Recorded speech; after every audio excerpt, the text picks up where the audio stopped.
Baik, ketemu lagi dengan channel Bagimu. Kali ini Bagimu akan menyajikan video pembelajaran IPA bersama Ibu Indah Setiawati. Klik tanda jempol ke atas, klik subscribe bagi yang belum pernah subscribe, dan bunyikan lonceng. Ikuti video ini sampai selesai. Betapa indahnya saling berbagi. Salam Bagimu.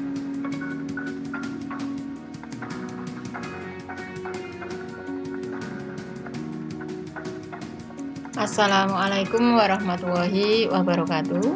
Halo anak-anak, jumpa lagi di media pembelajaran IPA kelas 7 bersama Ibu Indah Setiawati.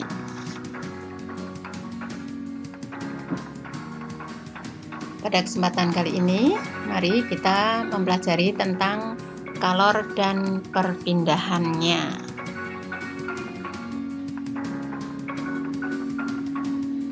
Di akhir pembelajaran, diharapkan kalian nanti dapat menjelaskan definisi kalor, menjelaskan 3 cara perpindahan kalor, beserta contoh dan manfaatnya. Yang pertama, kita pelajari pengertian kalor. Apa itu kalor? Kalor adalah energi panas yang berpindah dari benda yang bersuhu lebih tinggi ke benda yang bersuhu lebih rendah.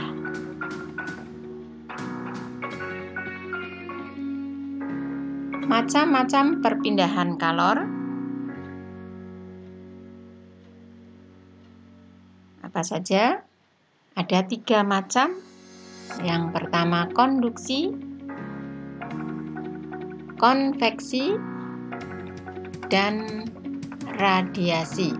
Nah, ini 3 perpindahan kalor. Mari kita bahas. Yang pertama, perpindahan kalor secara konduksi.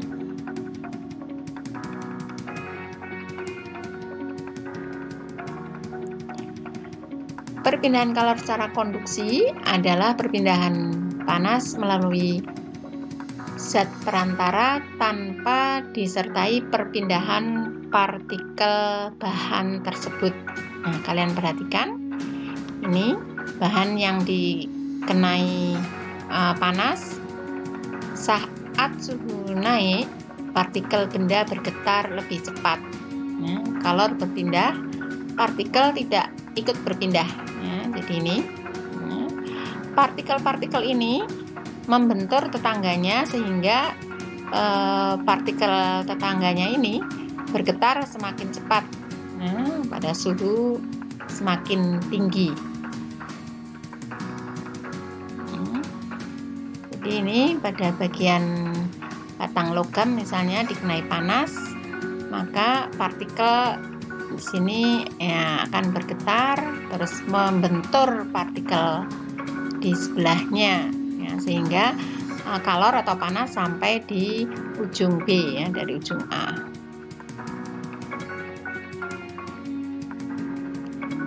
Benda yang jenisnya berbeda memiliki kemampuan menghantarkan panas secara konduksi atau konduksivitas yang berbeda pula.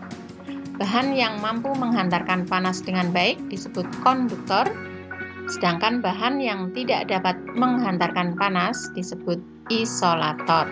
Nah, kalian perhatikan ini contoh konduktor. Ini kemampuan menghantarkan kalor semakin baik, semakin ke kanan, dari timbal, baja, aluminium, emas, tembaga, perak. Nah, ini semakin baik sifat konduktornya. Kalian lihat di bawahnya, ini contoh bahan isolator. Semakin ke kanan itu kemampuan menghantar kalornya semakin buruk.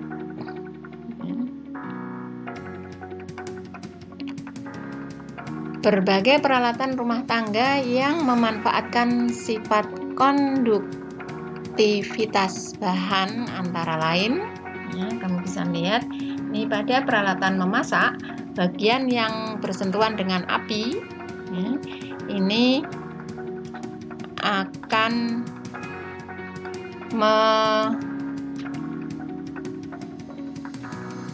menggunakan bahan konduktor yang baik, sedangkan pada bagian yang bersentuhan dengan tangan itu menggunakan bahan isolator, ya, kayu. Terus kamu lihat di sini pada cangkir, ya, pada panas kopi, ya, dapat bertahan cukup lama di gelas kaca karena gelas kaca merupakan isolator yang baik. Ya. Kamu perhatikan pada saat udara dingin ini, ya, kamu berselimut di dalamnya. Selimut terbuat dari serat wool atau kapas yang bersifat isolator, ya, sehingga tubuh kamu menjadi hangat. Nah, kamu perhatikan ini ada dua orang yang bertubuh gemuk dan bertubuh kurus. Biasanya orang yang bertubuh gemuk itu lebih hangat, ya, karena di sini ada lemak. Ya.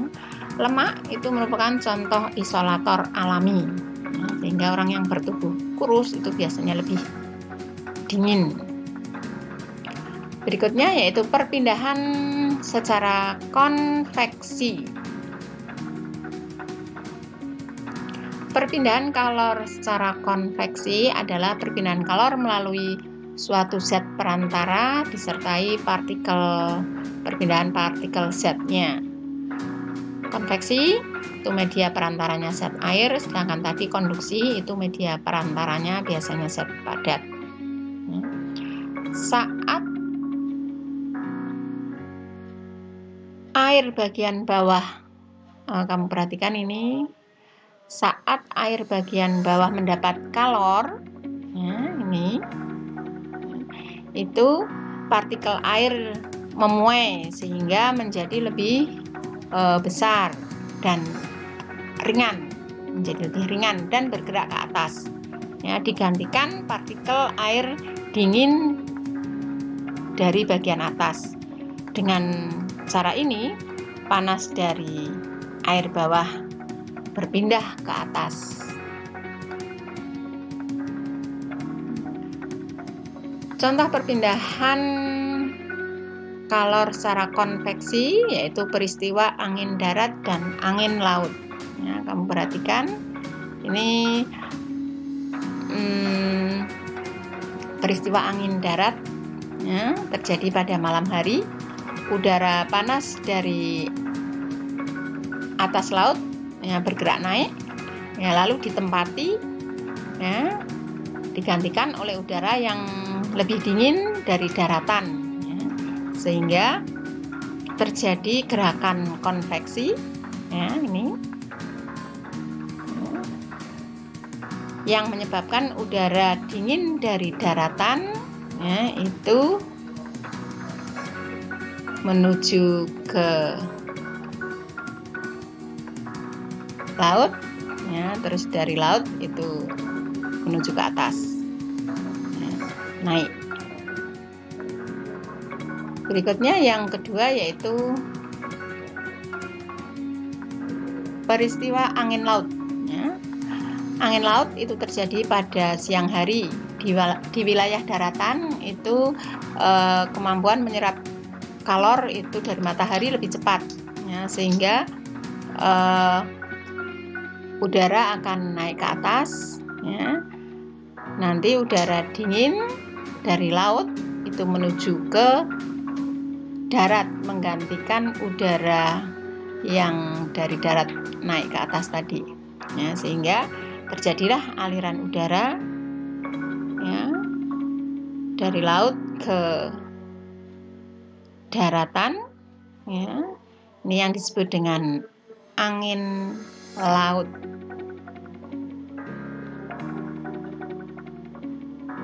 Konveksi dimanfaatkan pada berbagai peralatan, ya. Yang pertama itu konveksi pada oven, terus konveksi pada pengering rambutnya ini.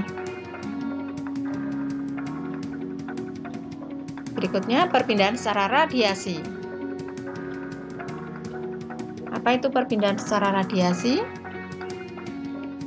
Nah, perpindahan secara radiasi adalah perpindahan kalor tanpa melalui perantara. Jadi ini panas matahari itu memancarkan langsung ke bumi, ini tanpa perantara, kita bisa merasakan panasnya.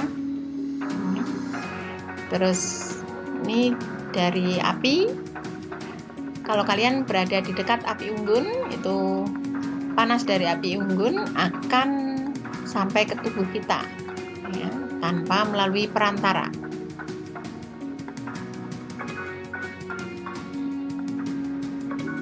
Berikutnya, setiap benda dapat memancarkan dan menyerap kalor yang besarnya tergantung pada suhu benda, luas permukaan benda, dan warna benda.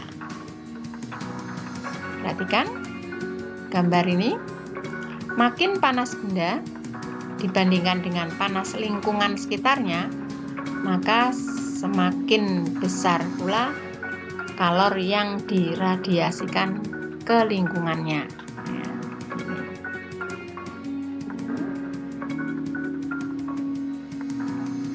Makin luas permukaan benda panas,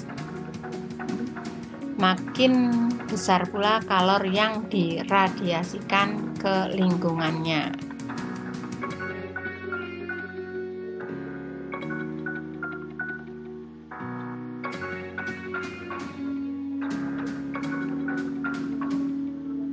Berikutnya,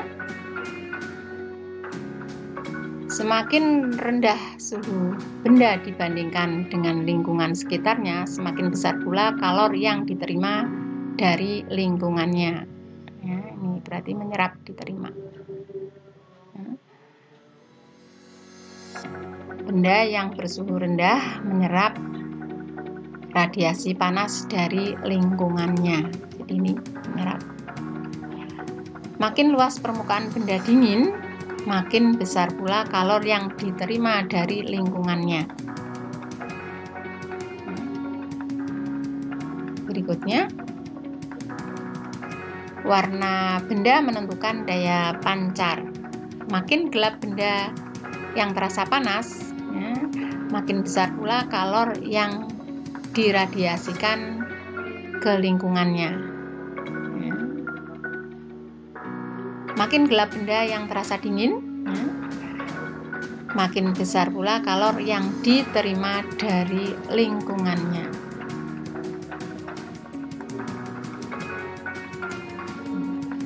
Peristiwa atau sifat radiasi kalor dimanfaatkan dalam banyak peralatan.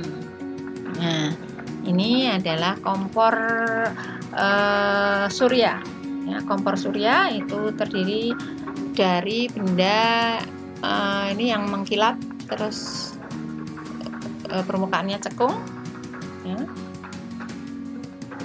Ini untuk memasak.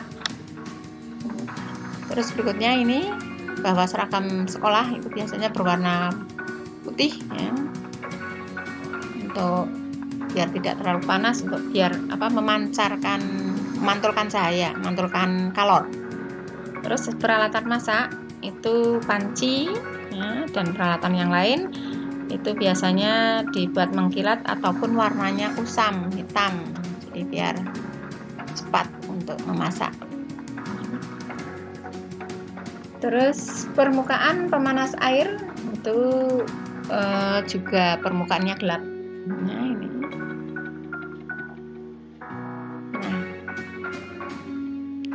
Peristiwa atau sifat radiasi kalor juga dimanfaatkan oleh hewan berikut. Nah, kamu pernah melihat ini ada buaya yang suka membuka mulutnya, ya, untuk menghangatkan tubuhnya. Hewan berdarah dingin seperti buaya ini memanfaatkan radiasi matahari.